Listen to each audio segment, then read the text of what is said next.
Price lord, hallelujah. ದೇವರ ನಾಮಕ್ಕೆ ಸ್ತೋತ್ರವಾಗಲಿ. ಪ್ರಾರ್ಥನೆ ಮಾಡಿಕೊಳ್ಳೋಣ. ಸರ್ವ ಸೃಷ್ಟಿಕರ್ತನ ತಂದೆಯ ದೇವರೇ, ಮಗನ ದೇವರೇ, ಪರಿಶುದ್ಧಾತ್ಮನೇ, ನಿಮ್ಮ ನಾಮಕ್ಕೆ ಸ್ತೋತ್ರ ಸ್ವಾಮಿ. ಈ ದಿವಸವು ಈ ಸಮಯವೂ ಕೂಡ ನಿಮ್ಮಿಂದ ನೇಮಕವಾದಂತಹ ದಿವಸ ಸಮಯವಾಗಿದೆ. ಅದಕ್ಕಾಗಿ ನಿಮಗೆ ಸ್ತೋತ್ರ. ಈ ದಿವಸದ ಸಂದೇಶದ ಭಾಗವನ್ನು ಕೂಡ ಹೇರಳವಾಗಿ ಆಶೀರ್ವದಿಸಿರಿ. ಇದನ್ನು ಕೇಳುತ್ತಿರುವ ನನ್ನ ಸಹೋದರ ಸಹೋದರಿ ಕೂಡ ಚೆನ್ನಾಗಿ ಕೇಳಿ ಅರ್ಥ ಮಾಡಿಕೊಂಡು ನಿಮ್ಮ ವಾಕ್ಯಕ್ಕೆ ವಿಧೇಯರಾಗಿ ಜೀವಿಸಿ ಅವರ ಮಕ್ಕಳನ್ನು ಅದೇ ಮಾರ್ಗದಲ್ಲಿ ನಡೆಸಿ ನಿಮ್ಮ ಚಿತ್ತಾನುಸಾರ ಅವರು ಯಾರ್ಯಾರಿಗೆ ಸಾಕ್ಷಿಗಳಾಗಬೇಕು ಆ ರೀತಿ ಮಾರ್ಪಡಿಸಿ ಅದಕ್ಕೆ ಬೇಕಾದ ಶಾಂತಿ, ಸಮಾಧಾನ, ವಿಶೇಷವಾದ ಜ್ಞಾನವನ್ನು ಕೊಟ್ಟು ಅವರನ್ನು ಹೇರಳವಾಗಿ ಆಶೀರ್ವದಿಸಿ ನಿಮ್ಮ ಪವಿತ್ರ ಆತ್ಮರ ಮೂಲಕ ನಡೆಸಲು ಸಹಾಯ ಮಾಡುವುದಕ್ಕಾಗಿ ನಿಮಗೆ ಸ್ತೋತ್ರ. ನಿಮ್ಮೆಲ್ಲ ಉಪಕಾರಗಳಿಗಾಗಿ ಕೃತಜ್ಞತಾ ವಂದನೆಗಳು. ಯೇಸುವಿನ ನಾಮದಲ್ಲಿ ಪ್ರಾರ್ಥಿಸಿದ್ದೇನೆ ನಮ್ಮ ತಂದೆ, ಆಮೇನ್. ಇದನ್ನು ಕೇಳುತ್ತಿರುವ ನನ್ನ ಸಹೋದರ ಸಹೋದರಿ, ನಿಮಗೂ ನನ್ನ ಹೃದಯಪೂರ್ವಕವಾದಂಥ ನಮಸ್ಕಾರಗಳು. ಈ ದಿವಸದ ಸಂದೇಶದ ಭಾಗವು ಕೂಡ ಆದಿಕಾಂಡ 16ನೇ ಅಧ್ಯಾಯ 10ರಿಂದ, ಆದಿಕಾಂಡ 16:10 ದೇವರ ನಾಮಕ್ಕೆ ಸ್ತೋತ್ರವಾಗಲಿ. ಹಲ್ಲೆಲೂಯ.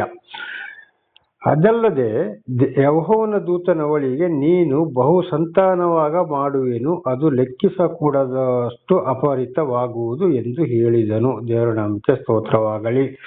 ನೋಡಿ, ಹಾಗಳರಳು ಓಡ್ತಾ ಇದ್ದಾಳೆ. ಆಗ ದೇವರ ದೂತ ಅದನ್ನೇ ತಿಳ್ಕೊಂಡಿದ್ದಾರೆ. 9ನೇ ವಚನದಲ್ಲಿ ಎಲ್ಲಿಂದ ಬಂದೆ, ಯಾಕೆ ಬಂದೆ, ಹೀಗೀಗೆ ಅಂತ ಹೇಳ್ತಾ ಇದ್ದಾಳೆ. ಆದ್ರಿಂದ ನೀನು ಹೋಗಿ ನಿನ್ನ ಯಜಮಾನಿಗೆ ನೀನು ತಗ್ಗಿ ನಡ್ಕೋ ಅಂತ ಹೇಳಿದ. ಇದು ಇವತ್ತು ನಮ್ಮ ಜೀವಿತಕ್ಕೂ ಕೂಡ ಅದು. ನೋಡಿ, ಹಾಗೆ ಆದರೂ ಕೂಡ ಹಾಗರಳು ಗರ್ಭಿಣಿಯಾದರೂ ಕೂಡ ಅಲ್ಲಿ ದೇವರೊಂದು ಆಶೀರ್ವಾದ ಮಾಡ್ತಾ ಇದ್ದಾರೆ. ಏನಂದ್ರೆ, ನಿನಗೆ ಬಹು ಸಂತಾನವಾಗುವ ಮಾಡು ಅಂದ್ರೆ ನಿನ್ನ ಸಂತಾನವನ್ನು ಕೂಡ, ಅಂದ್ರೆ ಹಾಗರಳ ಗರ್ಭದಲ್ಲಿ ಮಗು ಬೆಳೀತಾ ಇದೆ, ಅವನ ಸಂತಾನವನ್ನು ಕೂಡ ಬಹಳ ದೊಡ್ಡ ಸಂತಾನವನ್ನಾಗಿ ನಾನು ಮಾಡ್ತೇನೆ ಅಂತ. ಅದುವೇ ಇವತ್ತು ಮುಸ್ಲಿಮ್ಸ್ ಸಂತಾನ. ದೇವರ ನಾಮಕ್ಕೆ ಸ್ತೋತ್ರವಾಗಲಿ. ಹಾಗೆ ಇವತ್ತು ಮುಸ್ಲಿಂ ಸಂತಾನ ಕೂಡ ಇಸ್ಮಾಯಿಲ್ ಸಂತಾನವಾಗಿದೆ. ಅದುವೇ ಇವತ್ತು ದೊಡ್ಡ ಜನಾಂಗವಾಗಿ ಬರ್ತಾ ಇರೋದು ಈಗ. ಹಾಗೆ 11ನೇ ವಚನಕ್ಕೆ ಹೋಗೋಣ. ನೀನು ಬಸುರಿಯಾಗಿದ್ದಷ್ಟೇ ನಿನಗೆ ಮಗನು ಹುಟ್ಟುವನು, ಯೆಹೋವನು ನಿನ್ನ ಕಷ್ಟದ ಕೂಗಿಗೆ ಕಿವಿಗೊಟ್ಟದ್ದರಿಂದ ಮಗುವಿಗೆ ಇಸ್ಮಾಯೇಲ್ ಎಂದು ಹೆಸರಿಡಬೇಕು. ನೋಡಿ, ಏನಂತ, ನೀನು ಬಸುರಿಯಾಗಿದ್ಯಾ, ನಿನಗೊಬ್ಬ ಮಗ ಹುಟ್ಟುತ್ತಾನೆ, ನಿನ್ನ ಕಷ್ಟದ ಕೂಗಿಗೆ ಕಿವಿ ಕೊಟ್ಟದ್ದರಿಂದ ಮಗನಿಗೆ ಇಸ್ಮಾಯೇಲ್ ಎಂದು ಹೆಸರಿಡಬೇಕು ಅಂತೇಳಿ ತಾಯಿ ಗರ್ಭದಲ್ಲಿ ಆ ಮಗು ಬೆಳೀತಾ ಇರುವಾಗಲೇ ಅಲ್ಲಿ ಏನಾಗಿದೆ, ದೇವರು ಹೆಸರನ್ನ ಸೂಚಿಸ್ತಾನೆ. ಆಗ ಇಸ್ಮಾಯೇಲ್ ಅಂದ್ರೆ ಅರ್ಥ ಏನು, ದೇವರು ಕಷ್ಟಕ್ಕೆ ಕಿವಿಗೊಟ್ಟಿದ್ದಾನೆ ಅಂತ ಇದರ ಅರ್ಥ. ಹಾಗೆ ಇಸಾಕನು ಕೂಡ ಸಾರಳು ಗರ್ಭಿಣಿ ಆಗೋದಕ್ಕಿಂತ 1 ವರ್ಷಕ್ಕೆ ಮೊದಲೇ ಸೂಚಿಸಿದರು ದೇವರ ದೂತರು, ನಿನಗೊಬ್ಬ ಮಗ ಹುಡ್ತಾನೆ, ಅವನಿಗೆ ಇಸಾಕ ಎಂದು ಹೆಸರಿಡಬೇಕು ಅಂತೇಳಿ. ಹಾಗೆ ಇವತ್ತು ಪ್ರತಿಯೊಂದು ಮಗು ಕೂಡ ತಾಯಿ ಗರ್ಭದಲ್ಲಿ ಇರುವಾಗಲೇ ಇದು ದೇವರಿಂದ ಆಶೀರ್ವಾದ ಹೊಂದಿದವರಿಗೆ ಮಾತ್ರ, ದೇವರು ಯಾರನ್ನ ನಡೆಸ್ತಾರೋ ಅವರಿಗೆ ಮಾತ್ರ ಆ ಒಂದು ಹೆಸರು ಏನಾಗಿದೆ ಅಂದ್ರೆ ಅದು ತಾಯಿ ಗರ್ಭದಿಂದಲೇ ಬಂದಿದೆ. ದೇವರ ನಾಮಕ್ಕೆ ಸ್ತೋತ್ರವಾಗಲಿ. ಒಂದು ವೇಳೆ ಈಗ ಅನ್ಯ ಜನರಲ್ಲಿ ಹುಟ್ಟಿರುವುದಾದರೆ, ಅಂಥವರನ್ನ ದೇವರು ಆರಿಸಿಕೊಳ್ಳುವುದಾದರೆ ಅಲ್ಲಿ ದೀಕ್ಷಾ ಸ್ಥಾನ ಪಡೆಯುವಾಗ ಅಲ್ಲಿ ಹೆಸರು ಬದಲಾಗ್ತದೆ. ದೇವರ ನಾಮಕ್ಕೆ ಸ್ತೋತ್ರವಾಗಲಿ. ಆದರೆ ಬೇರೆ ಇವತ್ತು ಲೋಕದ ವಿಷಯಗಳು, ಸೈತಾನನ ಹೆಸರುಗಳು, ಬೇರೆ ವಿಗ್ರಹಗಳ ಹೆಸರುಗಳೆಲ್ಲ ಬರ್ತವೆ. ಇದೆಲ್ಲ ಖಂಡಿತವಾಗಿಯೂ ಅಲ್ಲ. ದೀಕ್ಷಾ ಸ್ಥಾನದಲ್ಲಿ ಸರ್ವ ಸೃಷ್ಟಿಕರ್ತನಿಗೆ ಅವರವರ ಕುಲದಲ್ಲಿ ಆ ಗ್ರಂಥದ ಮೂಲಕ ಯಾವ ಹೆಸರುಗಳು ಇದೆಯೋ ಅದುವೇ ಇವತ್ತು ಬರುತ್ತದೆ. ಉದಾಹರಣೆಗೆ ಈಶ್ವರ ಬರ್ತದೆ, ಶಿವ ಅಂತೇಳುವಂಥದ್ದು ಬರ್ಬೋದು, ಶ್ರೀಕೃಷ್ಣ ಅಂತ ಬರ್ಬೋದು, ಅಕಸ್ಮಾತ್ ಇಂಥದೆಲ್ಲ ಒಳ್ಳೆಯ ಜಗದೀಶ್ ಅಂತ ಬರ್ಬೋದು, ನಾರಾಯಣ ಅಂತ ಬರ್ಬೋದು, ನಾನಾ ರೀತಿಯಲ್ಲಿ ಇದು ಎಲ್ಲ ದೀಕ್ಷಾ ಸ್ಥಾನ. ಅಂದ್ರೆ ನಮ್ಮ ಹಿಂದೂ ಸಂಸ್ಕೃತಿಯಲ್ಲಿ ನೋಡಿ, ಈಗ ಉದಾಹರಣೆಗೆ ಬ್ರಾಹ್ಮಣರಿಗೆ ಕೂಡ ಅಲ್ಲಿ ಏನಾಗ್ತದೆ ಅಂದ್ರೆ, ಗಂಗಾ ಸ್ನಾನ ಆದಾಗ ಅಲ್ಲಿ ಒಂದು ಹೆಸರು ಉಂಟಾಗುತ್ತದೆ. ದೇವರ ನಾಮಕ್ಕೆ ಸ್ತೋತ್ರವಾಗಲಿ. ಅದುವೇ ಪರಲೋಕದಲ್ಲಿ ಬರೆಯಲ್ಪಡುತ್ತದೆ ಎಂಬುದಾಗಿ ಬರೆಯಲ್ಪಟ್ಟಿದೆ. ದೇವರ ನಾಮಕ್ಕೆ ಸ್ತೋತ್ರವಾಗಲಿ. ಹಾಗೆ ಇಲ್ಲಿಂದ ಇಸ್ಮಾಯಿಲ್ ಸಂತಾನ ಪ್ರಾರಂಭ. ಹಾಗೆ 12ನೇ ವಚನ ನೋಡುವಾಗ, ಅವನು ಕಾಡು ಕತ್ತೆಯಂತೆ ಇರುವನು, ಅವನು ಎಲ್ಲರ ಮೇಲೆ ಕೈ ಎತ್ತುವನು, ಹಾಗೆಯೇ ಅವನ ಮೇಲೆ ಎಲ್ಲರೂ ಕೈ ಎತ್ತುವರು. ತನ್ನ ಅಣ್ಣ ತಮ್ಮಂದಿರ ಎದುರುಗಡೆಯೇ ವಾಸವಾಗಿರುವನು. ನೋಡಿ, ಅವರವರು ಏನ್ ಮಾಡ್ತಾರೆ ಅಂತ, ಅವನ ಸಂತಾನ, ಅವನ ಹಾಗರಳ ಗರ್ಭದಲ್ಲಿ ಬೆಳೀತಿರುವ ಮಗು ಇಸ್ಮಾಯಿಲ್ ಸಂತಾನ ಕಾಡು ಕತ್ತೆ ಅಂತ. ಅಂದ್ರೆ ಕಾಡು ಕತ್ತೆ ಅಂತ ಈಗ ಎಲ್ರು ಹೇಳ್ತಾರೆ, ಹೇತು ಕತ್ತೆಯಾಗಿ ಜೀವಿಸ್ತಾ ಇದ್ದ, ಕಾಡು ಕತ್ತೆಯಾಗಿ ಜೀವಿಸ್ತಾ ಇದ್ದೀಯಾ ಅಂತೇಳಿ. ಅದೇ ರೀತಿ ಇವತ್ತು ಅದೊಂದು ಸಂತಾನವು ಹಾಗೆ ಹಾಕಿ ಬರ್ತಾ ಇದೆ ನೋಡಿ. ಎಲ್ಲರ ಮೇಲೆ ಕೈ ಎತ್ತುವರು ನೋಡಿ. ಇವತ್ತು ಅದೇ ರೀತಿ ಇವತ್ತು ಉಗ್ರರು ಚುಚ್ಚೋದು, ಮಾಡೋದು, ಕೊಳ್ಳೋದು, ಬಾಂಬ್ ಹಾಕುವಂಥದ್ದು, ಇನ್ನೊಬ್ಬರನ್ನ ಕೊಳ್ಳಕ್ಕಾಗಿ ಅವರು ಕೂಡ ಸಾಯ್ತಾರೆ ಇವತ್ತು. ಎಲ್ಲರಲ್ಲ, ಆದರೆ ಒಬ್ಬೊಬ್ಬರು ಮಾತ್ರ, ಅದರಲ್ಲೂ ದೇವರಿಂದ ಆಶೀರ್ವಾದ ಹೊಂದಿದವರಿದ್ದಾರೆ. ಅವರು ಶಾಂತಿ ಸಮಾಧಾನದಲ್ಲಿ ಒಳ್ಳೆ ರೀತಿಯಲ್ಲಿ ದೇವರ ವಾಕ್ಯದಂತೆ ಅವರು ಕೂಡ ಜೀವಿಸುವವರಾಗಿದ್ದಾರೆ. ಅದು ಇವತ್ತು ಎಲ್ಲ ಜಾತಿ, ಎಲ್ಲ ಜನಾಂಗಗಳಲ್ಲಿ ಕೂಡ ಇದೆ ಈ ರೀತಿ. ಅಣ್ಣ ತಮ್ಮಂದಿರ ಎದುರುಗಡೆ ವಾಸವಾಗಿರುವನು. ಎಲ್ಲ ಜೊತೆಲೇ ವಾಸವಾಗಿದ್ದು ಕೂಡ ಅವರು ಏನ್ ಮಾಡ್ತಾರೆ, ಇಲ್ಲಿ ಅನ್ಯಾಯ ಬಗೆಯುತ್ತಾನೆ. ಅಂದ್ರೆ ಈ ಇಸ್ಮಾಯಿಲ್ ಸಂತಾನ ಅದರಲ್ಲಿ ಒಳ್ಳೆಯವರು ಕೂಡ ಇದ್ದಾರೆ, ಎಲ್ಲರನ್ನ ಹೋಲಿಸಕ್ಕೆ ಆಗುವುದಿಲ್ಲ. ದೇವರ ನಾಮಕ್ಕೆ ಸ್ತೋತ್ರವಾಗಲಿ. ಹಾಗೆ 13ರಿಂದ 16ರವರೆಗೆ ಓದುವಾಗ ಈ ಹಾಗರಳ ಗರ್ಭದಲ್ಲಿ ಬೆಳೆಯುತ್ತಿರುವ ಮಗು ಏನಾಗ್ತದೆ, ಅಲ್ಲಿ ಜನನವಾಗ್ತದೆ. ದೇವರ ನಾಮಕ್ಕೆ ಸ್ತೋತ್ರವಾಗಲಿ. ಹಲ್ಲೆಲೂಯಾ. ಏನಾಗ್ತದೆ, ಅಲ್ಲಿ ಜನನವಾಗ್ತದೆ 13ರಿಂದ 16ರವರೆಗೆ ನೋಡುವಾಗ. ಆಗ ಅಬ್ರಹಾಮನಿಗೆ ಎಷ್ಟು ವರ್ಷ? 86 ವರ್ಷ. ದೇವರ ನಾಮಕ್ಕೆ ಸ್ತೋತ್ರವಾಗಲಿ. ನೋಡಿ, ಅಬ್ರಹಾಮನಿಗೆ 86 ವರ್ಷ ಆಗುವಾಗ ದೇವರು ಆ ಮಗುವನ್ನು ಹಾಗರಳ ಮೂಲಕ, ಅಂದ್ರೆ ದಾಸಿಯ ಮೂಲಕ ದೇವರು ಕೊಟ್ಟರು. ದೇವರ ನಾಮಕ್ಕೆ ಸ್ತೋತ್ರ. ಅಲ್ಲಿ ಇಸ್ಮಾಯೇಲನ ಜನನವಾಯಿತು. ಈಗ ಆದಿಕಾಂಡ 16ನೇ ಅಧ್ಯಾಯ ಮುಕ್ತಾಯವಾಯಿತು. ಈಗ 17ನೇ ಅಧ್ಯಾಯಕ್ಕೆ ನಾವು ಹೋಗೋಣ. 17ನೇ ಅಧ್ಯಾಯ 1ರಿಂದ 8ರವರೆಗೆ ನೋಡುವಾಗ ಅಬ್ರಹಾಮನಿಗೆ 99 ವರ್ಷದಲ್ಲಿ ಪುತ್ರ ಸಂತಾನ ವಾಗ್ದಾನವಾಗ್ತದೆ. ದೇವರ ನಾಮಕ್ಕೆ ಸ್ತೋತ್ರವಾಗಲಿ. ಹಲ್ಲೆಲೂಯಾ. ಅಲ್ಲಿ 17 1ರಿಂದ 8ರವರೆಗೆ ನೋಡುವಾಗ ಅಬ್ರಹಾಮನಿಗೆ 99 ವರ್ಷದಲ್ಲಿ ಪುತ್ರ ಸಂತಾನ ವಾಗ್ದಾನ. ಆದರೆ ಇಸ್ಮಾಯಿಲ್ ಅಲ್ಲ, ಸಾರಳಲ್ಲಿಯೇ ನಿನಗೊಬ್ಬ ಮಗ ಹುಡ್ತಾನೆ ಅಂತೇಳಿ ದೇವರ ದೂತರು ಬಂದು ದರ್ಶನ ಕೊಡ್ತಾರೆ. ಬರುವ ವರ್ಷ ನಾವು ಬರುವಾಗ ನಿನಗೊಬ್ಬ ಮಗನಿರುವನು, ಇಸಾಕ್ ಎಂದು ನೀನು ಹೆಸರಿಡಬೇಕು ಅಂತೇಳಿ. ನೋಡಿ, ಇದನ್ನ ಏನ್ ಮಾಡಿದ್ರು, ದೇವರ ದೂತಲ್ಲಿ ಇಸ್ಮಾಯಿಲನಿಗೆ ಈ ರೀತಿ ಸಂದೇಶ ಕೊಟ್ಟರು. ಇಲ್ಲಿ ದೇವರ ದೂತರು ಬಂದು ಅಬ್ರಹಾಮನಿಗೆ ಇಲ್ಲಿ ಸಂದೇಶ ಕೊಡ್ತಾ ಇದ್ದಾರೆ. ಹಾಗಿರಲಿ 1ನೇ ವಚನ ಓದಿಕೊಳ್ಳೋಣ. ಆದಿಕಾಂಡ 17:1. ಆದಾಮನು 99 ವರ್ಷದವನಾದಾಗ ಯೆಹೋವನವನಿಗೆ ದರ್ಶನ ಕೊಟ್ಟು, ನೀನು ಸರ್ವಶಕ್ತನಾದ ದೇವರು, ನನಗೆ ನಡಕೊಂಡು ದೋಷವಿಲ್ಲದವರಾಗಿರು ಅಂತೇಳಿ. ನೋಡಿ ಏನ್ ಹೇಳ್ತಾರೆ, ನೀನು ನನ್ನ ಮಾತಿನಂತೆ ನೀನು ನಡ್ಕೋ, ಹಾಗೆ ನೀನೇನ್ ಮಾಡು, ನಿನ್ನ ದೇವರು ನಾನಾಗಿದ್ದಾರೆ, ನನ್ನ ಮಾತಿಗೆ ನೀನು ವಿಧೇಯನಾಗಿ ಜೀವಿಸು, ವಾಕ್ಯಕ್ಕೆ ಅವಿಧೇಯರಾಗಬೇಡ, ದೋಷವಿಲ್ಲದವನಾಗಿರೋದ್ರೆ ಸಂಪೂರ್ಣ ದೇವರ ವಾಕ್ಯವನ್ನ ಮೀರಿ ನಡಿಬೇಡ ಅಂತ.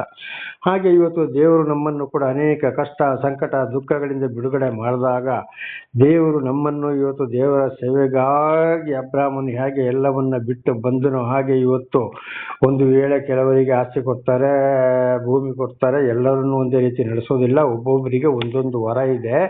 ದೇವರು ಯಾರನ್ನು ಕರೆದಿದ್ದಾರೆ ಅವರಿಗೆ. ಆವಾಗ ದೇವರ ದರ್ಶನವಾದ ಮೇಲೆ ಅಂಥವ್ರು ಏನಾಗಬೇಕಲ್ಲಿ, ಈ ಪ್ರಾಪಂಚಿಕ ವಿಷಯದ ಕಡೆಗೆ ಮನಸ್ಸು ಕೊಡದೆ ನಾನಾ ತರದ ನಾಟಕ ಜೀವನವನ್ನ ಬಿಟ್ಟು, ಒಬ್ಬೊಬ್ರು ಏನ್ ಮಾಡ್ತಾರೆ, ಒಬ್ಬೊಬ್ರು ಅವರೇ ಏರಿಸಿಕೊಳ್ತಾರೆ. ಒಂದು ಸ್ವಲ್ಪ ವಾಕ್ಯ ಗೊತ್ತಿದ್ರೆ ಸಾಕು. ಇಂಥದೆಲ್ಲವನ್ನ ಬಿಟ್ಟು ಖಂಡಿತವಾಗಿ ದೋಷವಿಲ್ಲದವರಾಗದೆ ನಾವು ಸಂಪೂರ್ಣವಾಗಿ ದೇವರ ವಾಕ್ಯಗಳಿಗೆ, 10 ದಶಾಜ್ಞೆಗಳಿಗೂ ಇತರ ಎಲ್ಲ ವಾಕ್ಯಗಳಿಗೂ ನಾವು ನಡೆದು ಅಲ್ಲಿ ಪರಿಶುದ್ಧರಾಗಬೇಕಾಗಿದೆ, ದೋಷವಿಲ್ಲದವರಾಗಿರಬೇಕಾಗಿದೆ. ದೇವರ ನಾಮಕ್ಕೆ ಸ್ತೋತ್ರವಾಗಲಿ. ಹಲ್ಲೆಲೂಯಾ. ಹಾಗೆ ಮುಂದಿನ ವಚನಗಳಿಗೂ ಕೂಡ ಹೋಗೋಣ. 17ನೇ ಅಧ್ಯಾಯ ಆದಿಕಾಂಡ 17 9ರಿಂದ 14ರವರೆಗೆ ನೋಡುವಾಗ ಪ್ರತಿಯೊಬ್ಬರಿಗೂ ಸುನ್ನತಿ ಆಗ್ಬೇಕು ಅಂತೇಳಿ ಅಬ್ರಹಾಮನಿಗೆ ದೇವರು ಹೇಳ್ತಾ ಇದ್ದಾರೆ. ಆದ್ರೆ ಆದಿಕಾಂಡದಲ್ಲಿ ಅಲ್ಲಿ ದೀಕ್ಷಾ ಸ್ಥಾನ ಇಲ್ಲ, ಸುನ್ನತಿ ಅಂದ್ರೆ ಇದು ಏನಾಗಿದೆ, ಯಹೂದ್ಯ ಧರ್ಮದಿಂದ ಬಂತು. ಅಂದ್ರೆ ಯಹೂದಿ ಧರ್ಮ ಅಲ್ಲಿ ಫಸ್ಟ್ ಪ್ರಾರಂಭವಾಗ್ತಾ ಇದೆ. ದೇವರ ನಾಮಕ್ಕೆ ಸ್ತೋತ್ರವಾಗಲಿ. ಇದರಲ್ಲಿ ಬಹಳ ಅರ್ಥವಿದೆ. ಆಗ ಇಡೀ ಭೂಲೋಕದ ಜನಗಳಿಗೆ ಏನಾಗಿದೆ, ದೀಕ್ಷಾ ಸ್ಥಾನ ಆಮೇಲೆ ಬಂತು. ಫಸ್ಟ್ ಸುನ್ನತಿ ಯಹೂದಿ ಧರ್ಮದ ಪದ್ಧತಿ ಇತ್ತು. ಅಂದ್ರೆ ಇದನ್ನು ನಾವು ಈಗ ಏನಾಗ್ತದೆ, ಈಗ ಅದ್ರಲ್ಲಿ ಆ ಮುಸ್ಲಿಮ್ಸ್ ಇಸ್ಮಾಯಿಲ್ ಸಂತಾನ ಏನಾಯ್ತು, ಅವರು ಅದನ್ನೇ ಮಾಡಿಕೊಂಡು ಹೋಗ್ತಾ ಇದ್ದಾರೆ. ಆದ್ರೆ ಈಗ ಇಸಾಕನು ಯೇಸ್ವಾಮಿ ಹುಟ್ಟಿದಾಗಲೂ ಕೂಡ ಯೇಸ್ವಾಮಿಗೂ ಕೂಡ ಸುನ್ನತಿ ಆಗಿತ್ತು. ಅಬ್ರಾಹ್ಮನಿಗೂ ಆಯ್ತು, ಇಸಾಕನಿಗಾಯ್ತು, ಅವನೆಲ್ಲ ಸಂತತಿಗೆ ಆಯ್ತು. ಯೇಸ್ವಾಮಿ ಹುಟ್ಟಿದಾಗಲೂ ಕೂಡ 8ನೇ ದಿವಸದಲ್ಲಿ ಯೇಸ್ವಾಮಿಗೂ ಕೂಡ ಸುನ್ನತಿ ಮಾಡಿದ್ದಾರೆ ಎಂಬುದಾಗಿ ನಾವು ಹೊಸ ಒಡಂಬಡಿಕೆಯಲ್ಲಿ ಇದನ್ನು ಓದುತ್ತೇವೆ. ದೇವರ ನಾಮಕ್ಕೆ ಸ್ತೋತ್ರವಾಗಲಿ. ಯೇಸ್ವಾಮಿ ಕೂಡ ಸುನ್ನತಿ ಮಾಡಿಸಿಕೊಂಡ ಮೇಲೆ ಮತ್ತು 30 ವರ್ಷದಲ್ಲಿ ದೀಕ್ಷಾ ಸ್ಥಾನವನ್ನ ಪಡೆದುಕೊಂಡರು ಎಂಬುದಾಗಿ ನಮಗೆ ಬೈಬಲ್ ತಿಳಿಸಲ್ಪಡುತ್ತದೆ. ಹಾಗೆ ಆಮೇಲೆ ಏನಾಯ್ತು, ಬರುತ್ತಾ ಬರುತ್ತಾ ಇಸ್ಮಾಯಿಲ್ ಸಂತಾನವನ್ನ ಬಿಟ್ಟು ಇಸಾಕನ ಸಂತಾನ ಪ್ರಾರಂಭವಾದ ಮೇಲೆ ಅಲ್ಲಿ ಏನಾಯ್ತು, ಇದು ಯೇಸ್ವಾಮಿ ಹೊಸ ಒಡಂಬಡಿಕೆ ಕಾಲದಲ್ಲಿ ಬರುವಾಗ ದೀಕ್ಷಾ ಸ್ಥಾನ ಪ್ರಾರಂಭವಾಯಿತು. ಯಾವಾಗ ಯೇಸ್ವಾಮಿ ಸ್ಥಾನಿಕ ಯೋಹಾನನ ಮುಖಾಂತರ ದೀಕ್ಷಾ ಸ್ಥಾನವನ್ನ ಪಡ್ಕೊಂಡ್ರೋ, ಅದಕ್ಕಿಂತ ಮೊದಲು ಸ್ಥಾನಿಕ ಯೋಹಾನನ ಮುಖಾಂತರ ಜೋರ್ಡನ್ ನದಿ ತೀರದಲ್ಲಿ ಗಲಿಲೆಯದ ಯಹೂದ್ಯರಿಗೆ ಯೋಹಾನನ ಮುಖಾಂತರ ದೀಕ್ಷಾ ಸ್ಥಾನ ಪ್ರಾರಂಭವಾಯಿತು. ಅಂದ್ರೆ 2025ನೇ ವರ್ಷದ ಹಿಂದೆ, ಮೊದಲ ಶತಮಾನದಲ್ಲಿ. ಅಲ್ಲಿಂದ ಈ ಕಡೆ ಅಂದ್ರೆ 2025ನೇ ವರ್ಷದಿಂದ ಈ ಕಡೆಗೆ ದೀಕ್ಷಾ ಸ್ಥಾನ ಪ್ರಾರಂಭವಾಯಿತು. ಅದುವೇ ಯೇಸ್ವಾಮಿಗೆ ಸುನ್ನತಿ ಆದರೂ ಕೂಡ ಅವರು 2ನೇಯಲ್ಲಿ ದೀಕ್ಷಾ ಸ್ಥಾನವನ್ನ ಪಡೆದುಕೊಂಡರು. ದೇವರ ನಾಮಕ್ಕೆ ಸ್ತೋತ್ರವಾಗಲಿ. ಹಾಗೆ ಇದು ಇವತ್ತು ಈ ಒಂದು ಸುನ್ನತಿ ಏನಾಗಿದೆ, ಬರೀ ಮುಸ್ಲಿಮ್ಸ್ ಜನಾಂಗಕ್ಕೆ ಮಾತ್ರ ಹೋಗ್ತಾ ಇದೆ. ದೀಕ್ಷಾ ಸ್ಥಾನ ಅವರನ್ನ ಬಿಟ್ಟು ಪ್ರತಿ ಒಂದು ಜನಾಂಗಕ್ಕೂ ಇಲ್ಲಿ ಈಗ ಏನಾಗಬೇಕು, ದೇವರು ಯಾರನ್ನ ಕರೆದಿದ್ದಾರೋ ನಡೆಸ್ತಾರೋ ಅವರು ಖಂಡಿತವಾಗಿ ದೀಕ್ಷಾ ಸ್ಥಾನ ಅಂದ್ರೆ ನಮ್ಮ ಹಿಂದೂ ಸಂಸ್ಕೃತದಲ್ಲಿ ಗಂಗಾ ಸ್ನಾನ ಅಂತ, ವೇದಗಳನ್ನ ಓದಿ ಚೆನ್ನಾಗಿ ಅರ್ಥ ಮಾಡಿಕೊಂಡು ವಾಕ್ಯಕ್ಕೆ ವಿಧೇಯರಾಗಿ ಅವರು ಗಂಗಾ ಸ್ನಾನ ಪಡೆದ ಮೇಲೆಯೇ ಬ್ರಾಹ್ಮಣನಾಗುವುದು. ಇದರ ಅರ್ಥ ಬ್ರಾಹ್ಮಣ ಅಂದ್ರೆ ಬ್ರಹ್ಮನನ್ನು ಅರಿತವನು ಬ್ರಾಹ್ಮಣ. ಬ್ರಹ್ಮ ಯಾರಪ್ಪ ಅಂದ್ರೆ ಸರ್ವ ಸೃಷ್ಟಿಕರ್ತನಾಗಿದ್ದಾನೆ, ಜ್ಞಾನವಾಗಿದ್ದಾನೆ ಅಂತ ಇದರ ಅರ್ಥ. ಹಾಗೆ ಆ ಬ್ರಹ್ಮನೇ ಇಲ್ಲಿ ಕ್ರೈಸ್ತನಾಗಿದ್ದಾನೆ. ಹಾಗೆ ಇದು ಕ್ರೈಸ್ತನನ್ನು ನಂಬಿದವರು ಕ್ರಿಶ್ಚಿಯನ್ ಅಂದ್ರೆ ಇಲ್ಲಿ ಬೇರೆ ಜಾತಿ ಅಲ್ಲ, ಅದು ಇಂಗ್ಲಿಶಿನ ಒಂದು ಶಬ್ದ. ಸಂಸ್ಕೃತಕ್ಕೆ ತರುವಾಗ ಇಲ್ಲಿ ಕ್ರಿಶ್ಚಿಯನ್ಗಳೇ ಬ್ರಾಹ್ಮಣನಾಗಿದ್ದಾನೆ. ಹಾಗೆ ಇಲ್ಲಿಂದ ಅರ್ಥ ಬರ್ತಾಗ ಬ್ರಾಹ್ಮಣರು ಮಾಂಸ ತಿಂತಾರ ಅಂತ ಹೇಳಿ, ಮಾಂಸ ತಿನ್ಬೇಡ ಅಂತ ಯಾವ ಗ್ರಂಥವು ಎಲ್ಲಿಯೂ ಹೇಳಿಲ್ಲ.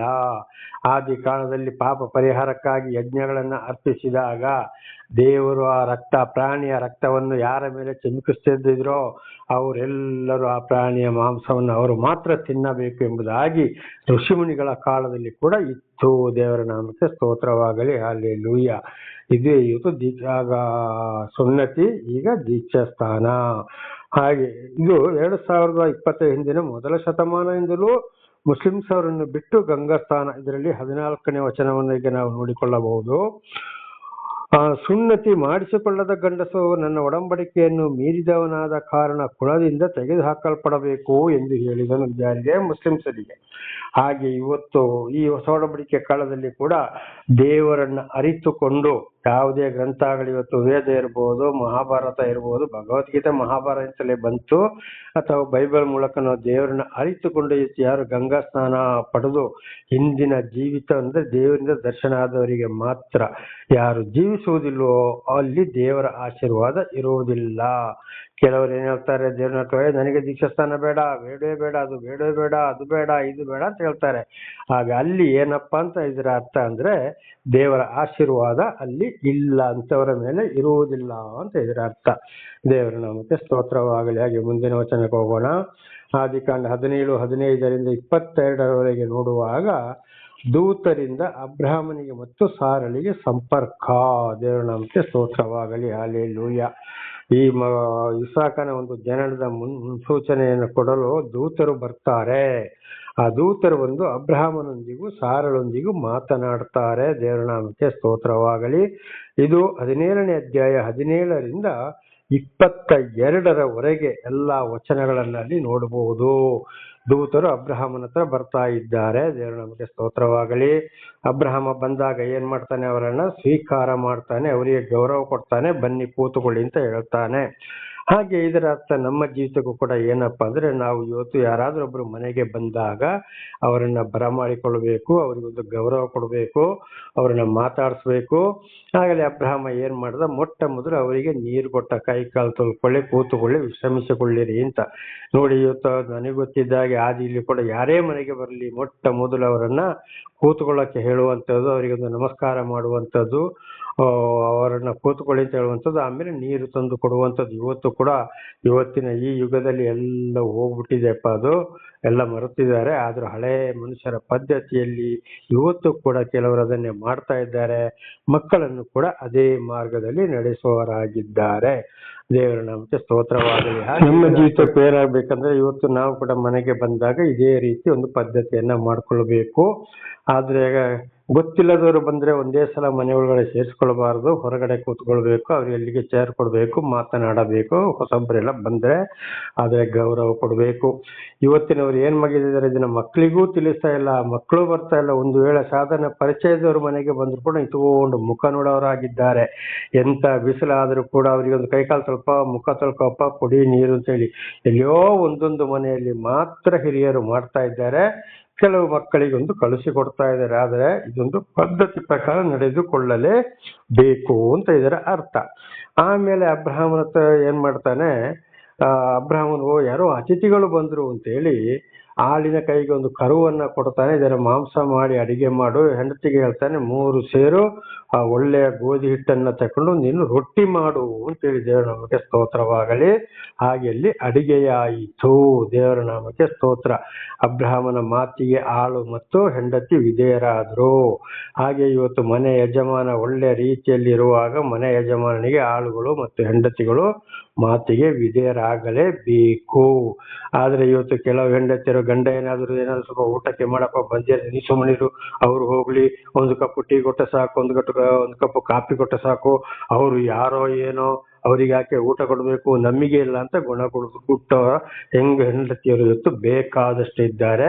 ಈ ರೀತಿ ಆಗಬಾರದು. ಅವರು ಬಂದಾಗ, ಊಟದ ಸಮಯಕ್ಕೆ ಬಂದಾಗ ಖಂಡಿತವಾಗಿ ಅವರಿಗೆ ಊಟ ಕೊಡಬೇಕು. ಊಟ ಅಲ್ಲದ ಸಮಯದಲ್ಲಿ ಬರುವಾಗ ಟೀಯೋ ಕಾಫಿಯೋ ಮೊದಲು ಹೇಳಿದಾಗೆ ನಡ್ಕೊಂಡು ಅದನ್ನ ಕೊಟ್ಟು ಅವರನ್ನ ಗೌರವಿಸಲೇಬೇಕು. ಹಾಗೆ ಆಯ್ತು, ಅಡಿಗೆ ಆಯ್ತು. ಕಡೆಗೆ ಅಬ್ರಹಾಮ ಏನ್ ಮಾಡ್ತಾ ಇದ್ದಾನೆ, ಅವರನ್ನ ಊಟಕ್ಕೆ, ಅವರಿಗೆ ಅಬ್ರಹಾಮನೇ ಊಟವನ್ನ ಬಡಿಸ್ತಾನೆ. ಯಾರಿಗೆ? ಈ ದೂತರಿಗೆ, ಅಂದ್ರೆ ಅತಿಥಿಗಳು ಮನುಷ್ಯನ ರೂಪದಲ್ಲಿ ಬಂದ್ರು. ಹಾಗೆ ಊಟವನ್ನ ಬಡಿಸಿದ. ಆ ಊಟವನ್ನ ಬಡಿಸುವಾಗ ಯಾರು ಅಡಿಗೆ ಮಾಡಿ ಕೊಟ್ಟಿದ್ದು ಮಾತ್ರ ಆಳು ಹೆಂಡತಿ, ಯಾರಿಗೆ? ಅಬ್ರಹಾಮನ ಕೈಗೆ. ಅಬ್ರಹಾಮ ತಗೊಂಡು ಅವರಿಗೆ ಊಟ ಬಡಿಸಿದ. ಇದರ ಅರ್ಥ ಏನಪ್ಪಾ ಅಂದ್ರೆ, ಇವತ್ತು ಗೊತ್ತಿಲ್ಲದವರು ಮನೆಗೆ ಬಂದಾಗ ಅಡಿಗೆ ಮಾಡಿ ಕೊಡೋದು ಹೆಂಡತಿಯರ ಕೆಲಸ ಮಾತ್ರ. ಪರಿಚಯ ಇಲ್ಲದವರು, ಗೊತ್ತಿಲ್ಲದವರು ಬಂದ್ರೆ, ಅಥವಾ ಗೊತ್ತಿದ್ದು ಕೆಲವರಂತ ಇವತ್ತು ಎಲ್ಲರನ್ನು ಒಳ್ಳೆಯವರು ಅಂತ ಹೇಳಕ್ ಆಗೋದಿಲ್ಲ, ಆ ಪರಿಸ್ಥಿತಿ ಬಂದೋಗಿದೆ. ಆಗ ಹೆಂಡತಿಯರು ಅಲ್ಲಿಗೆ ಬರಬಾರದು, ಗಂಡಂದಿರೇ ಹೋಗಿ ಅವರಿಗೆ ಊಟವನ್ನ ಬಡಿಸ್ಬೇಕು ಅಂತ ಇದರ ಅರ್ಥ. ಆದ್ರೆ ಇವತ್ತು ಏನಾಗಿದೆ, ಗಂಡಂದಿರು ಏನೇ ಇದ್ರು ಕೂಡ ಹೆಂಡತಿಯರೇ ಮೊಟ್ಟ ಮೊದಲು ಗಂಡಂದಿರಿಂದ ಮೇಲ್ಮಟ್ಟದಲ್ಲಿ ನಡೀತಾ ಇದ್ದಾರೆ. ಆದ್ರೆ ಅಪೊಸ್ತಲನಾದ ಪೌಲರು 1 ತಿಮೋತಿ 2ನೇ ಅಧ್ಯಾಯದಲ್ಲಿ ಹೇಳ್ತಾರೆ, ಪುರುಷರ ಮೇಲೆ ಅಧಿಕಾರವನ್ನ ಚಲಾಯಿಸಬೇಡ. ಇವತ್ತು ಆದಾಮ ಕೂಡ ಕೆಟ್ಟು ಹೋಗಿದ್ದು ಹವ್ವಳಿಂದಾಗಿ, ಸೈತಾನನ ಮಾತು ಕೇಳಿ. ಹಾಗೆ ಇವತ್ತು ಅನೇಕ ಹೆಂಡತಿಯರು ಗಂಡಂದಿರ ಮೇಲೆ ದರ್ಪವನ್ನ ತೋರಿಸ್ತಾ ಇದ್ದಾರೆ, ಗಂಡಂದಿರ ಮೇಲೆ ಅಧಿಕಾರವನ್ನ ಚಲಾಯಿಸುವವರಾಗಿದ್ದಾರೆ. ಆದ್ರೆ ಏನೇ ಆದ್ರೂ ಕೂಡ ಗಂಡಂದಿರನ್ನು ಯಾವಾಗಲೂ ಕೀಳ್ಮಟ್ಟದಲ್ಲಿ ಕಾಣಬಾರದು. ಹಾಗೆ ಇದರ ಅರ್ಥ ಏನಪ್ಪಾ ಅಂದ್ರೆ, ಗೊತ್ತಿಲ್ಲದವರು ಬಂದಾಗ ಅಡಿಗೆ ಮಾಡಿ ಗಂಡಂದಿರೇ ಅವರಿಗೆ ಬಡಿಸ್ಬೇಕು. ಆಗ ಸಾರಳು ಎಲ್ಲಿದ್ಲು? ಹಿಂದಿನ ಬಾಗಿಲಲ್ಲಿ ನಿಂತಿದ್ಲು. ಇವತ್ತು ಬಹಳಷ್ಟು ಜನ, ಅದರಲ್ಲಿ ವಿಶೇಷವಾಗಿ ಹುಡುಗಿಯರು ಮಧ್ಯಪ್ರಾಯದವರು ಹೋಗಿ ಅವರೇ ನಿಂತುಕೊಂಡು ಮಾತನಾಡ್ತಾರೆ. ಬಹಳಷ್ಟು ಮಂದಿ, ಕೆಲವರಂತೂ ಹೋಗೋದಿಲ್ಲ, ಒಳ್ಳೆಯ ಒಂದು ಗುಣದಲ್ಲಿ ಇದ್ದಾರೆ. ಆದ್ರೆ ಸ್ತ್ರೀಯರು ಈ ರೀತಿಯಲ್ಲಿ ಇದನ್ನ ನಡ್ಕೊಳ್ಬೇಕು ಅಂತ ಇದರ ಅರ್ಥ. ಹಾಗೆ ಅಲ್ಲಿ ಮುಂದೆ ನೋಡುವಾಗ ಆಮೇಲೆ ಹೇಳ್ತಾರೆ, ಎಲ್ಲಿ ನಿನ್ನ ಹೆಂಡತಿ ಹಿಂದಿನ ಬಾಗಿಲಲ್ಲಿ ನಿಂತಿದ್ದಾಳೆ ಅಂತ ಹೇಳ್ತಾಳೆ. ಯಾರು? ಅಬ್ರಹಾಮ ದೂತರಿಗೆ. ಆಗ ದೂತರಿಗೆ ಹೇಳ್ತಾರೆ, ಬರುವ ವರ್ಷ ನಾನು ಬರುವ ಸಮಯದಲ್ಲಿ ನಿನಗೊಬ್ಬ ಮಗನಿರ್ತಾನೆ ಅಂತೇಳಿ. ಆವಾಗ ಅಬ್ರಹಾಮ ಹೇಳ್ತಾನೆ, ಹೇಗಪ್ಪ, ನನಗೆ 99 ವರ್ಷ ಆಯ್ತು, ಸಾರಳಿಗೆ 99 ವರ್ಷ ಆಯ್ತು, ಸಾರಳಿಗೆ 90 ವರ್ಷ ಆಗಿದೆ ಈಗ, ಆದ್ರೆ ಹೇಗೆ ಅದು ಸಾಧ್ಯವೇ ಅಂತೇಳಿ. ಆಗ ದೂತರು ಹೇಳ್ತಾರೆ, ದೇವರಿಗೆ ಎಲ್ಲವೂ ಸಾಧ್ಯ ಅಂತೇಳಿ. ಈ ಮಾತು ಹಿಂದಿನ ಬಾಗಿಲಲ್ಲಿ ನಿಂತಿದ್ದ ಸಾರಳ ಕಿವಿಗೆ ಬಿತ್ತು. ಅಲ್ಲಿ ಸಾರಳು ನೆಗಾಡ್ತಾ ಇದ್ದಾಳೆ. ಆಗ ದೂತರು ಹೇಳ್ತಾರೆ, ಯಾಕಮ್ಮ ನೀನು ನಗ್ತೀಯ, ನಗಾಡಬೇಡ ಅಂತ. ಅವಳು, ಇಲ್ಲ ನಾನು ನಗಲಿಲ್ಲ ಅಂತೇಳಿ ಅಲ್ಲಿಂದಲೇ ಹೇಳಿದ್ರು ಹೊರತು ಹೊರಗಡೆ ಬರಲಿಲ್ಲ. ಹಾಗೆ ಇವತ್ತು ದೇವರ ಒಂದೊಂದು ವಚನಗಳು, ದೇವರ ಒಂದೊಂದು ವಾಕ್ಯಗಳು ಕೇಳುವಾಗ ಅನೇಕರು ಏನ್ ಮಾಡ್ತಾರೆ, ಅದನ್ನ ನಕಲಿ ಮಾಡ್ತಾರೆ, ನೆಗಾಡ್ತಾರೆ, ಹೀಯಾಳಿಸ್ತಾರೆ. ಅದು ದೇವರಿಗೂ ಕೂಡ ಬೇಸರವಾಗ್ತದೆ. ದೇವರ ನಮಗೆ ಸ್ತೋತ್ರವಾಗಲಿ. ಅದೊಂದು ದೇವರ ವರವಾಗಿದೆ. ಯಾವಾಗಲೂ ದೇವರ ವಾಕ್ಯವನ್ನ ಅಲ್ಲಗೆಳೆಯಬಾರದು. ಹಾಗೆ ಅನೇಕ ಸ್ತ್ರೀಯರು ಕೂಡ ಏನ್ ಮಾಡ್ತಾರೆ, ದೇವರನ್ನು ಅರಿತುಕೊಂಡ್ರು ಗಂಡನಿಗೂ ಬೆಲೆ ಕೊಡದೆ ಅದನ್ನು ನಕಲಿ ಮಾಡಿಕೊಂಡೇ ಹೋಗ್ತಾರೆ. ಏನೇನೋ ಹೇಳ್ತಾರೆ, ನಡೀತಾರೆ, ಬೈತಾರೆ. ಖಂಡಿತವಾಗಿ ಆ ರೀತಿ ಹೋಗಬಾರದು. ದೇವರ ನಾಮಕ್ಕೆ ಸ್ತೋತ್ರವಾಗಲಿ. ಹಲ್ಲೆಲೂಯ. ಹಾಗೆ 17:23 27 ನೋಡುವಾಗ ಅಲ್ಲಿ ಎಲ್ಲರಿಗೂ ಸುನ್ನತಿಯಾಯಿತು. ದೇವರು ಹೇಳಿದಾಗ ಏನ್ ಮಾಡಿದ್ರು, ಅಬ್ರಾಮ ಅವನಿಗೂ ಅವನ ಮನೆಯಲ್ಲಿರೋವರಿಗೂ ಪ್ರತಿಯೊಬ್ಬರಿಗೂ ಅಲ್ಲಿ ಸುನ್ನತಿಯಾಯಿತು. ಇಲ್ಲಿಗೆ ಆದಿಕಾಂಡ 17ನೇ ಅಧ್ಯಾಯ ಮುಕ್ತಾಯವಾಯಿತು. ಈಗ 18ನೇ ಅಧ್ಯಾಯಕ್ಕೆ ಹೋಗೋಣ. 18:1-8 ನೋಡುವಾಗ 3 ಮಂದಿ ಪುರುಷರು ಅಬ್ರಹಾಮನಿಗೆ ಆಹ್ವಾನ, ಅತಿಥಿ ಸತ್ಕಾರವು ಕೂಡ ಆಯ್ತು. ಈಗಲೇ ಹೇಳಿದಂತ ವಿಚಾರಗಳು. ಅಬ್ರಹಾಮನವರಿಗೆ ಬಡಿಸಿದನು. ಅಲ್ಲಿಂದ ಆದಿಕಾಂಡ 18:9-15 ನೋಡುವಾಗ 9-15 ಪುತ್ರ ವಾಗ್ದಾನ. ಅಬ್ರಹಾಮನಿಗೆ ಸಂಶಯ ಬಂತು. 10 ಮತ್ತು 15ನೇ ವಾಕ್ಯಗಳಲ್ಲಿ ಓಡುವಾಗ ಅಬ್ರಹಾಮನು ಅವ್ರ ಹತ್ರ ಏನ್ ಮಾಡ್ತಾನೆ, ಅಲ್ಲಿ ಖಂಡಿತವಾಗಿ ಒಂದು ಸಂಶಯವನ್ನ ವ್ಯಕ್ತಪಡಿಸ್ತಾನೆ. ಆಗ 21:1-8 ನೋಡುವಾಗ ಅಲ್ಲಿ ದೂತರು ಹೇಳಿದಾಗೆ ಇಸಾಕನ ಜನನವಾಯಿತು. ದೇವರ ನಾಮಕ್ಕೆ ಸ್ತೋತ್ರವಾಗಲಿ. ಪುತ್ರ ಸಂತಾನ ಭಾಗ್ಯ ಅಲ್ಲಿ ನೆರವೇರಿತು. ದೇವರ ನಾಮಕ್ಕೆ ಸ್ತೋತ್ರ. ದೂತರು ಹೇಳಿದ ಹಾಗೆ ಆದಿಕಾಂಡ 21:1-8 ನೋಡುವಾಗ ಇಸಾಕನ ಜನನವಾಯಿತು. ಪುತ್ರ ಸಂತಾನ ದೇವರ ವಾಗ್ದಾನದಿಂದ ಇಸಾಕನು ಹುಟ್ಟಿದನು ಎಂಬುದಾಗಿ ಆದಿಕಾಂಡ 21:1-8 ಅಲ್ಲಿ ನೆರವೇರುತ್ತದೆ. ದೇವರ ನಾಮಕ್ಕೆ ಸ್ತೋತ್ರವಾಗಲಿ. ಹಾಗೆ ಇಬ್ರಿಯರಿಗೆ ಬರೆದ ಪತ್ರ 6ನೇ ಅಧ್ಯಾಯದಲ್ಲಿ ನಾವು ಓದುವಾಗ ಅಲ್ಲಿ ನಾವು ಓದುತ್ತೇವೆ, ಆಕಾಶದಿಂದ ಮಳೆ ಬಂದು ಭೂಮಿಗೆ ಬಿದ್ದು ಅದರ ಕೆಲಸವನ್ನ ಮಾಡದೆ ಹಿಂದಿರುಗುವುದಿಲ್ಲ ಎಂಬುದಾಗಿ. ಹಾಗೆ ದೇವರು ಆರಿಸಿಕೊಂಡವರಿಗೆ ಸ್ವೀಕಾರ ಮಾಡಿದವರಲ್ಲಿ ದೇವರು ಏನು ಯೋಜನೆ ಮಾಡಿರ್ತಾರೋ ಒಳ್ಳೆ ವರಗಳನ್ನ ಅದನ್ನು ನೆರವೇರಿಸುತ್ತಾರೆ. ದೇವರಿಂದ ಆರಿಸಲ್ಪಟ್ಟವರಲ್ಲಿ ಮಾತ್ರ. ಅದು ಗಂಡಸರಾಗಿರ್ಬೋದು, ಹೆಂಗಸರೇ ಆಗಿರಬಹುದು. ದೇವರ ನಾಮಕ್ಕೆ ಸ್ತೋತ್ರವಾಗಲಿ. ಹಾಗೆ ಆದಿಕಾಂಡ 11:30 ಅಲ್ಲಿ ನೋಡುವಾಗ ಅದು ಖಂಡಿತವಾಗಿ ಅಲ್ಲಿ ಏನಾಗಿದೆ, ದೇವರ ವಾಗ್ದಾನದ ಪುತ್ರವಾಗಿದ್ದಾನೆ. 11:30, 12ನೇ ಅಧ್ಯಾಯ 7, 15ನೇ ಅಧ್ಯಾಯ 2-5, 17:1-8, 8ನೇ ವಚನ, ಮತ್ತೆ 15ನೇ ವಚನದಿಂದ 22, 18:1-15, 21:1-8 ಇಷ್ಟು ಓದುವಾಗ ದೇವರ ವಾಗ್ದಾನದ ಪುತ್ರ ಇಸಾಕನಾಗಿದ್ದಾನೆ. ದೇವರ ನಾಮಕ್ಕೆ ಸ್ತೋತ್ರವಾಗಲಿ. ನೋಡಿ, ಬಂಜೆಯಾದಿದ್ದಂತ ಸಾರಳಿಗೆ ದೇವರು ವಾಗ್ದಾನವನ್ನ ಕೊಟ್ಟು ಇಸಾಕನನ್ನ ಕೊಟ್ಟರು. ಅದು ಅನೇಕರಿಗೆ ಏನಾಗ್ತದೆ, ಬಹಳ ವರ್ಷ ಇವತ್ತು ಕೂಡ ಮಕ್ಕಳಿಲ್ಲದಾಗ್ತದೆ. ಅಯ್ಯೋ ಮಕ್ಕಳಿಲ್ಲ ಅಂತ ಹೇಳ್ತಾರೆ. ಕಡೆಗೆ ದೇವರ ಒಂದು ಯೋಜನೆ ಅವರಲ್ಲಿ ಇರ್ತದೆ, ಇಷ್ಟು ಸಮಯಕ್ಕೆ ನಾನು ಮಕ್ಕಳನ್ನ ಕೊಡಬೇಕು ಅಂತ ಹೇಳಿ. ಅದು ಕೂಡ ಒಂದು ದೇವರ ಪ್ರೀತಿ. ಅಲ್ಲಿಂದಾಗ ಅವರು ಗರ್ಭವತಿಯಾಗಿ ಮಗುವನ್ನ ಧರಿಸುತ್ತಾರೆ. ಕೆಲವರಿಗಿಂತ ಒಂದು ವಾಣಿ ಕೇಳ್ಬೋದು, ಜ್ಞಾನ ಬರ್ಬೋದು, ಈ ತರ ಕನಸಿನ ಮೂಲಕವೂ ಕೂಡ ಮಾತಾಡ್ಬಹುದು. ನಿನಗೆ ಒಂದು ಮಗುವನ್ನು ದೇವರು ಕೊಡ್ತಾರೆ ಅಂತ ಹೇಳಿ. ದೇವರ ನಮಗೆ ಸ್ತೋತ್ರವಾಗಲಿ. ಹಾಗೆ ಇದರಲ್ಲಿ ನೋಡಿ, 10 ವರ್ಷದ ಹಿಂದೆ ಅಬ್ರಹಾಮನಿಗೆ ದೇವರು ವಾಗ್ದಾನ ಮಾಡಿದ್ರು. 90ನೇ ವರ್ಷದಲ್ಲಿ ಕೂಡ, ಅಲ್ಲಿಂದ 99ನೇ ವರ್ಷದಲ್ಲಿ ಮತ್ತೆ ವಾಗ್ದಾನ ಮಾಡ್ತಾರೆ. ಹಾಗೆ ಅಬ್ರಹಾಮನಿಗೆ ಇಸಾಕನು ಹುಟ್ಟುವಾಗ 100 ವರ್ಷದ ಮುದುಕನಾಗಿದ್ದಾನೆ. ಹಾಗೆ ಅಲ್ಲಿವರೆಗೆ ಶಾಂತಿ ಸಮಾಧಾನದಿಂದ ಕಾಯಬೇಕು. ಒಂದು ವೇಳೆ ಮಕ್ಕಳೇ ಆಗದಿದ್ರೆ ಅದು ಕೂಡ ದೇವರ ಒಂದು ವರವೇ. ಯಾಕಂದ್ರೆ ಇದು ಕೂಡ ಹೊಸ ಒಡಂಬಡಿಕೆಯಲ್ಲಿ ನಾವು ಅಲ್ಲಿ ಓದುತ್ತೇವೆ, ನೀನು ಬಂಜೆಯೇ ದೇವರನ್ನು ನೀನು ಏನ್ ಮಾಡೋ ನೀನು ದೇವರನ್ನು ಸ್ತುತಿಸಬೇಕು. ಮಕ್ಕಳಿಗೆ ಹಾಲು ಕುಡಿಸದವರೇ ಧನ್ಯರು ಎಂಬುದಾಗಿ ಹೊಸ ಒಡಂಬಡಿಕೆಯಲ್ಲಿ ಕೂಡ ನಾವು ಇದನ್ನು ಓದುತ್ತೇವೆ. ಅದು ಕೂಡ ಒಂದು ದೇವರ ವರ. ಆದರೆ ಮಕ್ಕಳು ಇಲ್ಲಲ್ಲ ಅಂತ ಕೊರಗಬಾರದು.